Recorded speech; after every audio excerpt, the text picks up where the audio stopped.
500 سال تک اللہ کی عبادت کرنے والے کا واقعہ۔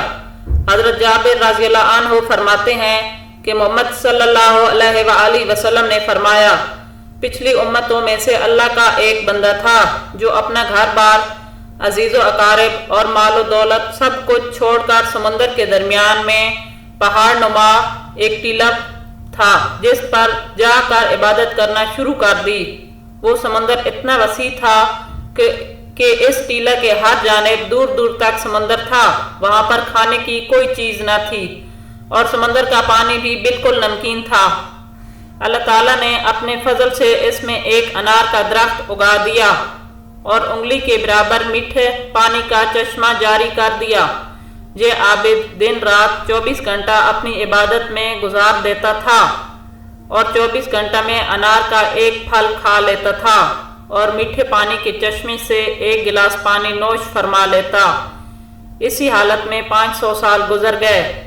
500 سال کے بعد جب اس عابد کی موت کا وقت آیا تو اس نے اللہ تبارک و تعالیٰ سے یہ دعا مانگی کہ سجدے کی حالت میں اس کی روح پرواز کر جائے اور اس کی ناش کو مٹی وغیرہ ہر چیز پر حرام کر دے۔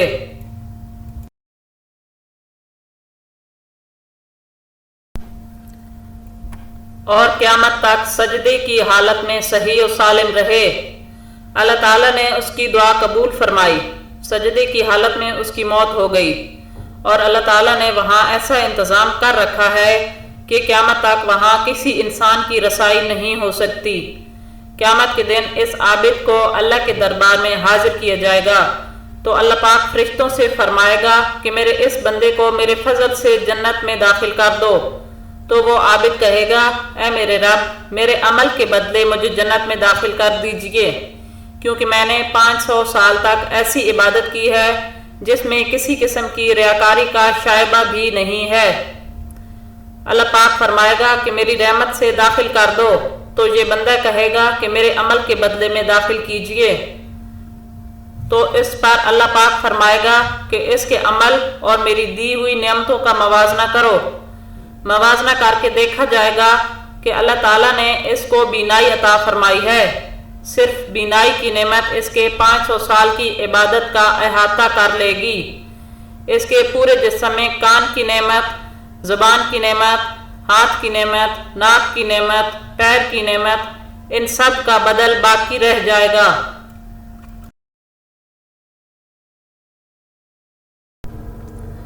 پھر ان کے علاوہ وہ جو 500 سال تک اللہ نے میٹھا پانی پلایا ہے اور انار کا پھل کھلایا ہے، ان تمام کا بدلہ باقی رہ جائے گا۔ تو اللہ پاک فرمائے گا، اس کے 500 سال کی عبادت تو صرف ایک نعمت کے بدلے میں ختم ہوگی، ہماری باقی نعمتوں کا بدلہ کہاں ہے؟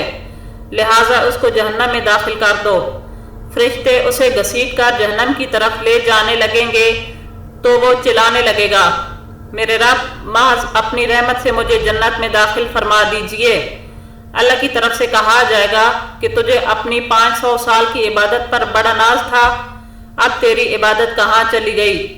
اور خطرناک سمندر کے بیچ میں تجھے انار کے پھل کھلائے اور 500 سال تک مسلسل میٹھا پانی پلایا، میری ان نعمتوں کے بدلے میں تم کیا لاؤ گے؟